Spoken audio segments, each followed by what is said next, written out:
Mesdames, Messieurs, peuple congolais, être citoyen, c'est être informé. Et pourquoi? Parce que l'ignorant est la pire des souffrances.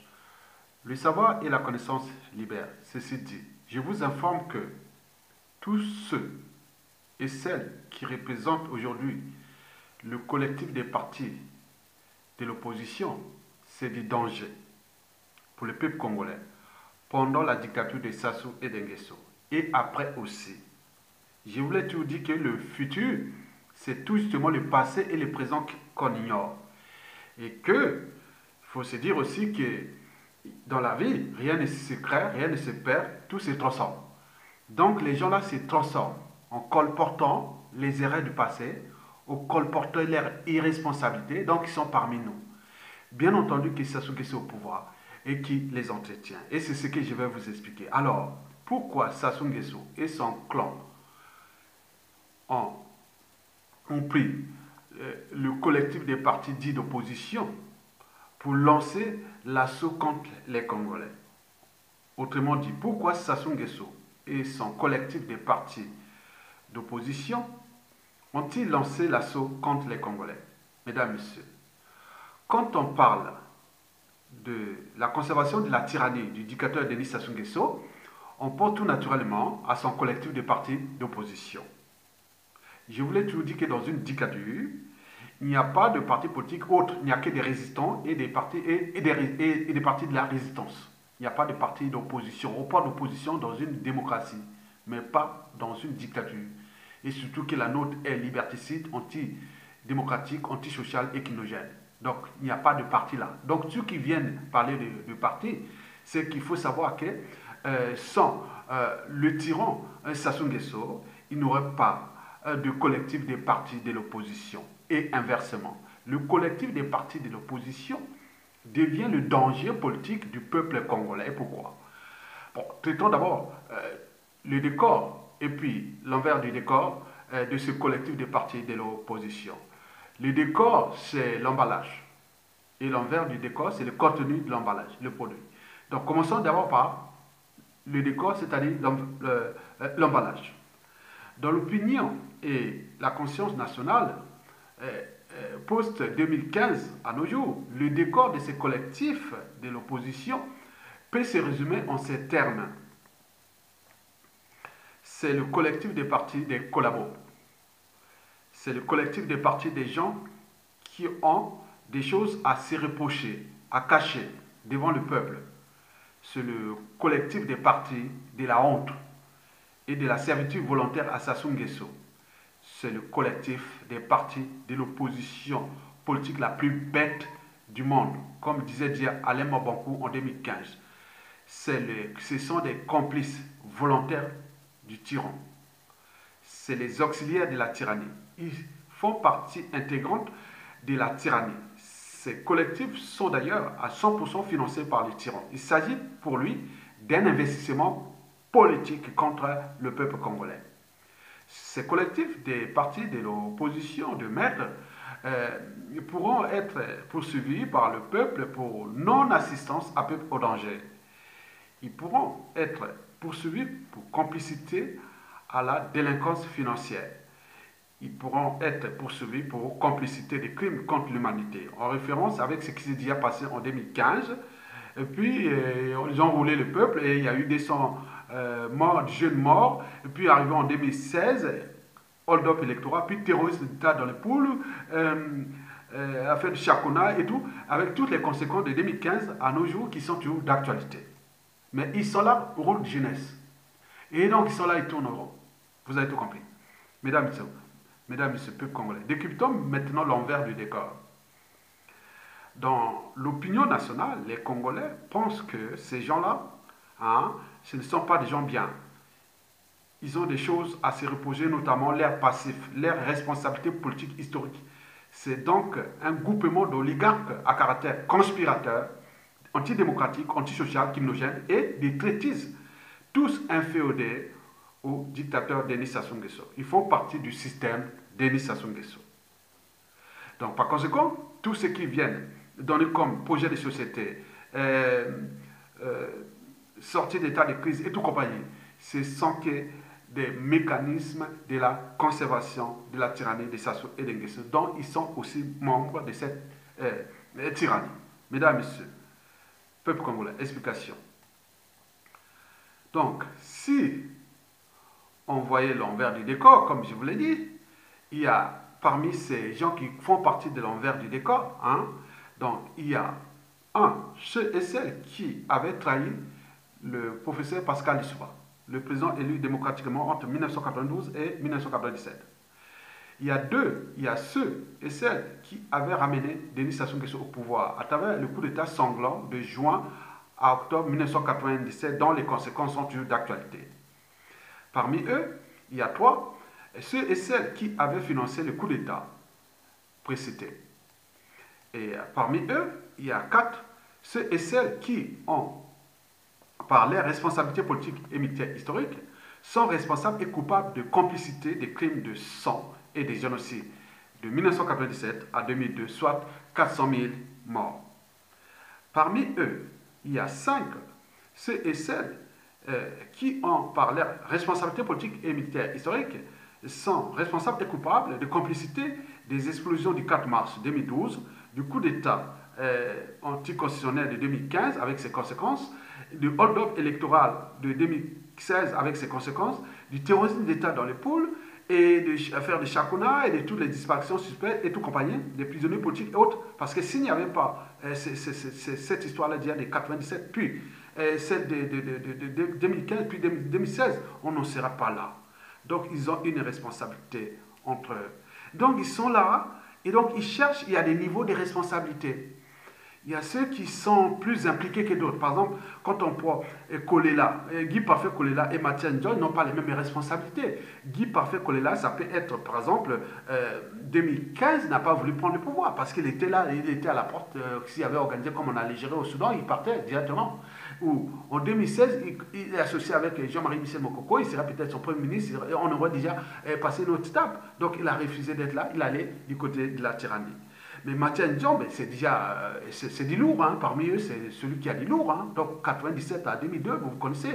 Donc c'est lui, il joue aussi ça. Voilà. Pour lui, ça, il faut qu'il reste parce qu'on ne sait jamais. Bon, donc, oui, il sera les premiers, si ça passe naturellement, il sera le premier incarcéré. Ça, c'est sûr. Donc il sait bien. Mukwege. Bon, Mukwege, je ne sais pas, mais lui, peut-être s'il était les complices pour que Sassou revienne au pouvoir. Mais je ne vois pas lui dans les implications des crimes de sang. Je ne connais pas. Moi, je ne vois pas Mukwege là. Bon, Zachary Boao, bon, était 2012 et à la responsabilité politique. Il était ministre délégué à la Défense. Il y a eu des explosions. Il va répondre de ça. Clément Miressa, moi je ne vois rien. Moi je ne vois rien de Clément Miressa en dehors de tout ça. Donc les responsabilités sont diversifiées. Donc ils cherchent à regrouper les uns et les autres ensemble pour dire non mais non, on cache, non, on reste ensemble. Donc chacun cherche. Donc c'est un jeu d'équilibre. Mais le problème c'est que ça soit au haut. Mais dès que ça tombe, vous allez voir ce que je dis, ils vont se trahir entre eux, ils vont se fracasser entre eux. Parce que ceux qui ont vraiment des responsabilités lourdes de ramener Sassou Nguesso au pouvoir, ils sont plus lourds. Ceux qui ont conspiré aussi pour le 2015 et aussi 2016. Donc ça, c'est les responsabilités. Bon, il ne faut pas voir par association, il faut voir par la responsabilité individuelle. Mesdames, Messieurs, peuple congolais. Alors pourquoi Denis Sassou Nguesso, son collectif des partis de l'opposition, ont-ils lancé l'assaut contre le peuple congolais? C'est pour 5 raisons essentielles. La première raison, moi je pense que, bon, ils sont en fait en difficulté. Donc, Denis Sassou Nguesso, son collectif, sont en difficulté. Donc, du côté du dictateur, déjà, l'image du dictateur est mauvaise, donc il est vomi partout dans le monde. La situation économique est catastrophique. Il y a l'affaire de Jean-Marie Michel Mokoko, on a vu tous les réseaux. On dit non, mais faites quelque chose. Maintenant, on ne va plus monter aux yeux de la communauté que ça soit encore humain. Regarde ce qu'il a fait à Mokoko, mais on ne pourra pas comprendre. Personne, j'ai vu du nord au sud, de l'est à l'ouest. Même beaucoup de la Kivette qui m'ont appelé, disent non, mais c'est pas possible. Ça fait ça. Mais donc, vous voyez, ça rentre dans les contentieux historiques. Donc, vous voyez déjà ce qu'il a fait. Donc, les gens, Sassou, c'est fini. Parce que là, il vient de monter ce qu'il a fait à Mokoko. Et par rapport à son passif, à sa personnalité et à la nature de son régime, donc il vient de rentrer dans la nasse. Il est dans le pied, il est fini. Donc, il tient à cause de qui? C'est à cause de ce collectif-là. Ce collectif-là, c'est la matière, l'énergie qui nourrit le régime. Sans cette, donc, Sassou investit avec eux pour ça. Mais ils sont déjà avariés et grillés parce que quand on voit les collectifs là, ils ont eux aussi peur des lendemains. Parce que la justice, quand elle est rendue par le peuple, elle peut être juste ou brutale. Donc les gens, là, il y aura beaucoup de gens qui vont être condamnés, qui étaient des opposants. Les peuples congolais disent, tiens, donc tout se va sortir. Donc s'ils ne prennent pas les responsabilités de se démarquer entre eux. J'ai cité les Kémon Merassa, transition, il n'a jamais été là-bas, il n'a pas de... Oui, il y a beaucoup de gens qui sont là. Il y a d'autres qui ont que des responsabilités politiques. Il y a d'autres qui sont politiques aussi d'assassinat ou de complicité d'assassinat et autres. Donc ils sont là mélangés entre eux. Donc ils se font, ils se jugent qui va me trahir entre eux. Donc vous imaginez. La deuxième raison, bon, ben, la première raison, donc l'ensemble de Sassou Nguesso et de ses collectifs, ils cherchent à rouler le peuple dans la farine comme l'ont fait depuis des années, avant l'arrivée de Jean-Marie Michel Mokoko, qui sont pris dans la masse. Mais ils cherchent à l'éliminer autres. Mais il y a des partisans, il y a des apôtres, ça peut encore créer un climat encore dangereux parce que 92% de la population est du côté de la dynamique et contre ces collectifs et contre Sassou Nguesso. Donc ils jouent un jeu dangereux qui peut se retourner contre eux et donc on va voir la suite. Deuxième raison, elle est politique. Il faut se dire que, bon, en fonction des raisons d'y précédé, la raison précédée, mais ils cherchent à jouer à la diversion du peuple en cherchant les dialogues infinis avec les projets de négocier avec les Denis Sassou Nguesso pour une transition politique entre eux. À défaut, bah, trouver un garde qui soit entre eux pour qu'ils puissent faire là, pour qu'ils puissent plus avoir un jugement sur les crimes des 100 autres. Donc, ce sera terminé. Donc, ils cherchent à effacer l'histoire de 97 à nos jours. Donc, ils cherchent là. C'est un jeu, c'est un jeu. Donc, ils sont là. Mais nous avons aussi des complices là qui sont dans ces partis et qui vont les fracasser au moment venu. Donc, vous avez tout compris. Troisième raison, elle est judiciaire et pénale.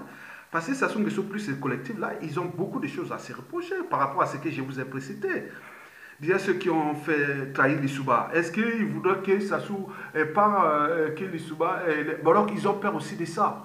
Que, ah oui, on a trahi Lissouba, mais il me semble qu'il y a beaucoup de Lissoubistes, des réseaux qui sont menés avec la résistance, qui sont menés avec le peuple, avec... Non, mais comment on va faire? Donc, ils sont perdus. Et deuxièmement, bon, ben...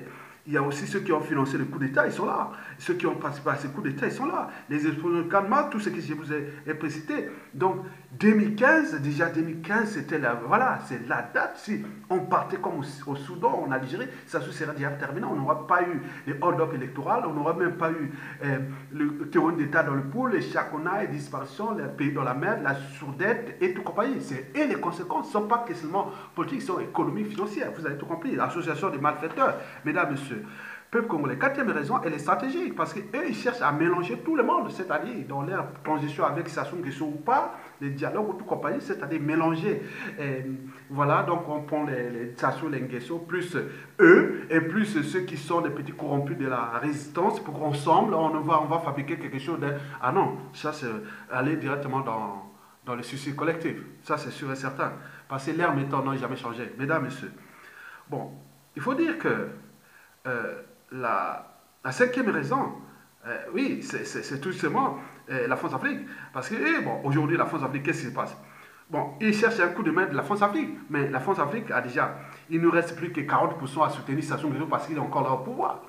Mais 30%, maintenant, il est du côté aussi de ces gens-là que la France se dit, ah, peut-être qu'on pourra faire un petit symbiose, on voit les gens, hein, les collectifs-là, peut-être ils cherchent à placer un gars de ces collectifs-là à la place Sassou Nguesso. Bon, il y a 30% ils pensent que la dynamique est du côté de Mokoko. Et c'est le peuple. Et d'ailleurs, au niveau de l'opinion nationale, elle est claire. Elle est à 10%, c'est-à-dire l'opinion nationale est à 8% et pour tout ce monde-là, c'est-à-dire Sassou Nguesso et ces collectifs-là. Donc, vous perdez votre temps. Vous êtes 8%. Collectif des partis de l'opposition, plus Sassou Nguesso, c'est 8% aujourd'hui. 92%, c'est la dynamique qui est autour de Jean-Marie Michel Mokoko, les prisonniers politiques, le peuple. Donc, nous allons vers la transition. Donc, nous le savions déjà. Donc, vous prenez là des risques qui sont là. Donc, mesdames, messieurs, peuple congolais. Donc, au final, nous allons tout droit vers des rapports de force. Il y a 3 rapports de force qui sont aujourd'hui. Les rapports de force qui sont les forces de Sassou Nguesso, qui sont en train de se battre en retraite parce que bientôt on va les fracasser. Mais il y a aussi cette montée, donner l'énergie à ces collectifs-là qui fait qu'il est déjà aussi avarié et souillé. Donc c'est un suicide entre eux collectifs. Après on va les prendre comme ça, bon c'est bon, on tenaille et ils sont perdus. Et alors la justice passe et tout le reste passe, les passés vont passer parce que le peuple a toujours les derniers mots, les derniers jours. Vous avez trop fait le jeu là depuis 2015 à nos jours. Vous êtes en liberté. Il y a eu des prisonniers politiques qui ont perdu les parents, leurs amis et autres sont là. Et vous êtes là tranquille en train de proposer quoi? Vous n'avez pas de projet de société. C'est nous qui allons faire la. Donc, bon, je formule 3 hypothèses. Hein. La première hypothèse, c'est que ce collectif-là, plus Sassou Nguesso, prenne le contrôle, après peut-être autre. Donc, dans 97% des cas, le pays là, ingouvernable, une poudrière, un pays foutu, un chaos, jusqu'à ce que, voilà. Donc, ça peut aller 2019, 2020, 2021, 2022, 2023. Donc, c'est les poudrières. Donc, on va arriver dans la somalisation. Avec Sassou Nguesso, cette opposition, ce collectif-là. À défaut, c'est une élection aussi, 2021, pour faire un jeu, qu'on va trouver quelque chose. Non, ça va être aussi ça. Parce qu'il y a le passé de 2016, et plus ce qui s'est passé avant, et tout ce qui s'est passé. Non, on veut une transition consensuelle entre nous, sans ces collectifs-là, sans Sassou Nguesso. Donc, c'est la dynamique Jean-Marie Michel Mokoko, prisonnier politique, et le souverain peuple. Et là, nous sommes 92%. Donc, nous allons dans cette dynamique-là pour, d'abord, restaurer ce pays. Eh bien oui. Donc, pour restaurer ce pays, il faudra mettre une transition consensuelle de 5 ans de travaux qu'on va passer commission vérité et réconciliation parce que sans réparer l'âme des Congolais, le pays-là ne s'en sortira pas. Donc, l'audit de l'État, État généraux et tout compagnie, on le fera. Et puis, les institutions nouvelles. Repenser le Congo de demain, c'est possible. On a les idées, on a les projets. Une république, un régime politique conventionnel. Vous avez déjà entendu ça, mais ce sera une nouvelle en Afrique. En tenant compte de nos réalités culturelles. Et voilà. Donc, vous allez voir, ce sera une première. On a des ressources naturelles, et oui. Un tiers de notre territoire est occupé. 2 tiers encore inoccupés. Avec les ressources colossales. En biodiversité, faune, écosystème, et terre et autres. Donc, on a les capacités, les technologies sont disponibles. Donc, on a les moyens d'en arriver. Quatrièmement, bon, il faudra repenser la force Afrique. Il faut la transformer parce qu'elle est devenue notre souci, notre problème. Il faut repenser la CEMAC parce qu'il faut être en paix avec les voisins. Et trouver les mécanismes de dynamisme économique dans la sous-région, le bassin le plus riche du continent africain, le bassin du Congo. Et enfin, l'Union africaine et voir les enjeux majeurs, en tenant compte entre les grandes puissances, les gros poissons et compagnie. Vous avez tout compris. Donc nous sommes dans la dynamique qui continue à faire leur jeu et vomir leurs papiers, autres que nous sommes les collectifs avec des projets, des présidiums, des commissions pour faire... Non, mais non, on ne veut pas de la politique. Ça sous-tombe, nous ne sera pas la politique. Nous, c'est les gens pratiques. Comment repenser la ville de Brazzaville, qui devient la capitale la plus belle du monde. Bétonnage, végétalisation, égout, tout compagnie, bien, Pointe-Noire, toutes les villes. Repenser les problèmes de l'eau, des soins, des conditions. On a tout à penser. Donc les travaux sont là. Ce n'est pas les trucs de politique. Non, on ne veut plus de politique, on veut du pratique. Monsieur Massenjo, donne-moi un projet de société pour récupérer tout l'argent que vous avez caché. Avec les Sassou Nguesso et tout ça. Donnez-nous tous les projets pour condamner ceux qui ont fait le coup d'État et ramener Sassou Nguesso au pouvoir avec des conséquences. Donnez-nous ce projet-là. Faites ça, c'est le projet qui peut vous intéresser. Nous attendons. Et merci.